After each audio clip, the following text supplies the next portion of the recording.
Crystal Rapid. That says it all.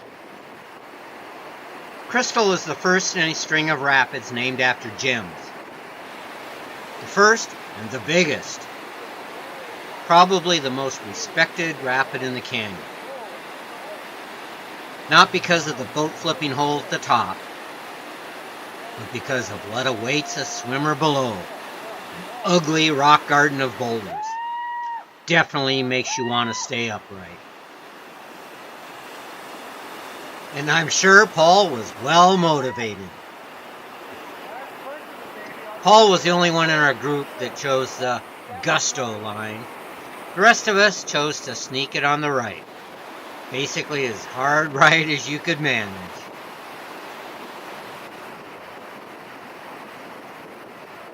Ryan is rowing Kevin's boat, with Kevin standing by with paddle in hand in case his power is needed, just to keep far enough right. It's motivating.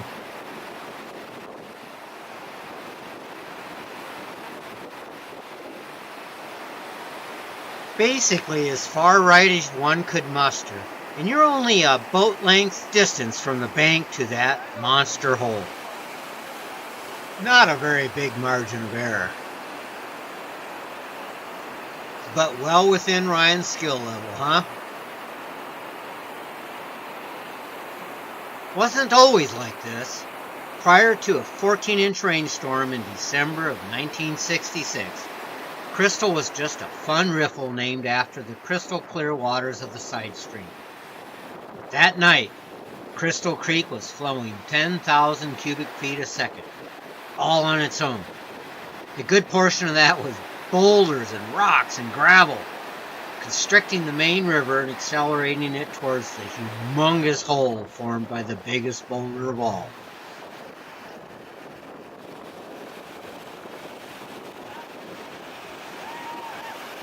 Nothing I like seeing better than a successful run at Crystal. Good job, Garth.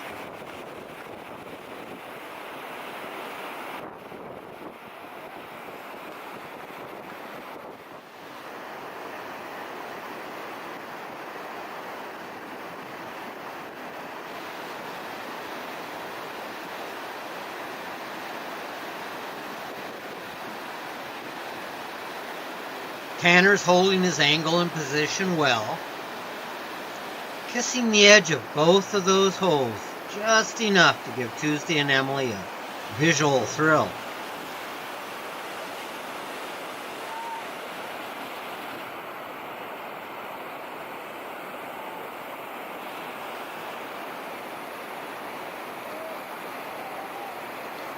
Rob is up at the top of the tongue on the right-hand side and pulling right. Just what the smart money says to do.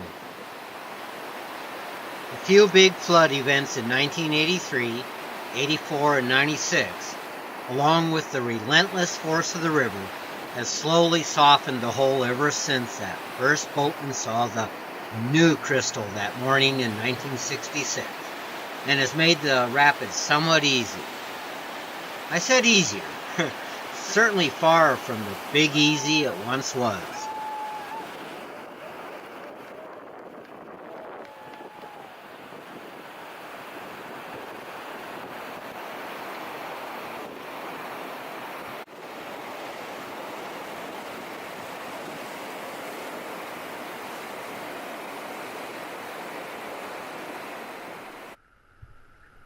Cool canyon up here.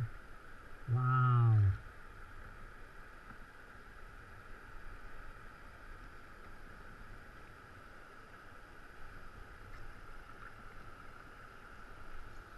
I missed filming Agate and Sapphire Rapids, but here we are at Turquoise.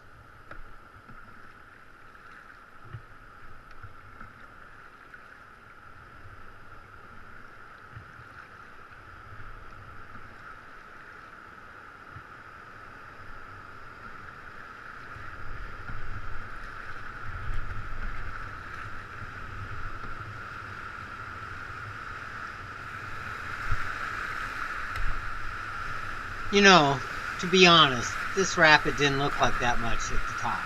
But wow, that one wave was pretty good size, huh? Fun, that's for sure.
I give it a -6 because the only footage I have is a rear-facing camera.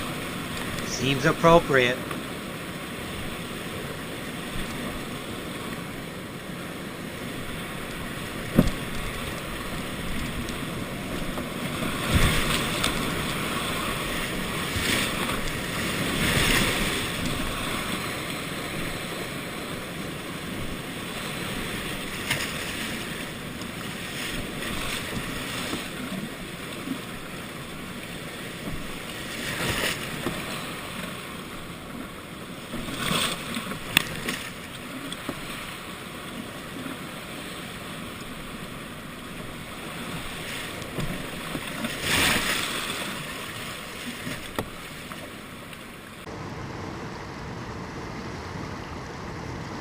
Bert Loper built the Ross Wheeler in 1914 for Charles Russell's 1915 aborted National Geographic photo expedition and was dragged above high water by miner Waltenburg after the team hiked out at Bass Trail.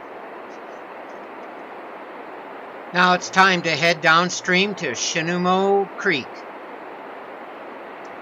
Shun Mo Creek is not the same as Shun Mo Wash or Silver Grotto that we did 80 miles upstream, but no less wonderful than a short hike to the first waterfall.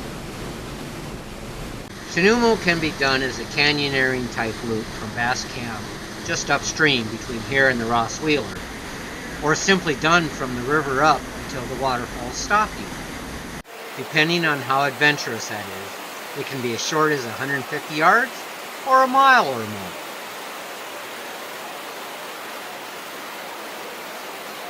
Ryan and Tanner chimneyed up behind this chalkstone and went a bit further.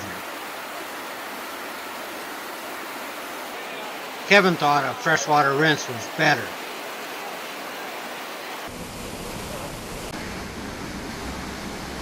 Ryan's returned, and with Tanner not far behind, it's time to head back to the river and downstream to more adventures. At mile 110, we stopped for lunch at Copper Canyon. Wow, we've gone almost 3 miles today. Yeah, we're having a We don't eat like a no rowboat, white man. restaurant. Drinks. We're eating in a car. Spelled both Only ways, again. Waltenburg is named after John without an H, a miner from the Bass mines downstream. Contrary to most cases, this is a good example of how side stream debris flows can actually make a rapid easier. Sometime in the early 1980s, the increased size of the debris fan pushed the main current left, deepening the route and safely hiding many rocks below the water's surface.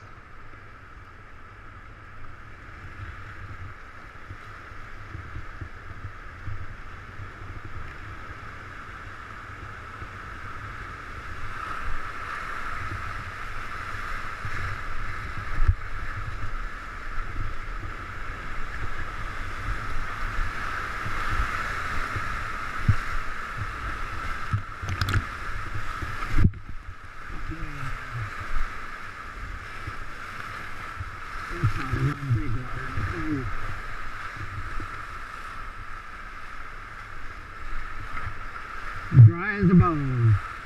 Yeah! Let's see if I can get a little footage of Garth, Kevin Clark, and Mike Wells going through Waltenburg.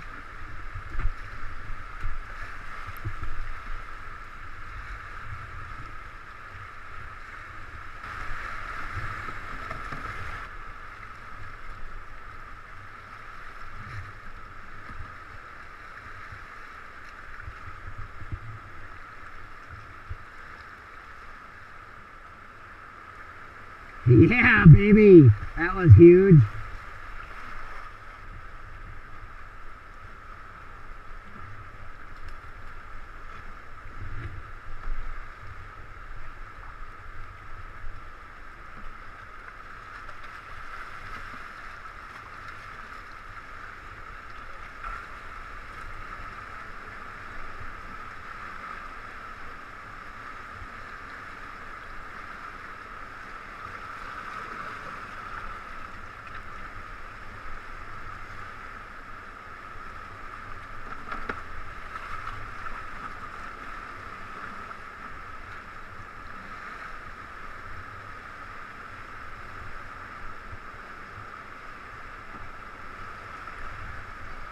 Our next stop downstream is Elves Chasm at mile 116 and a half.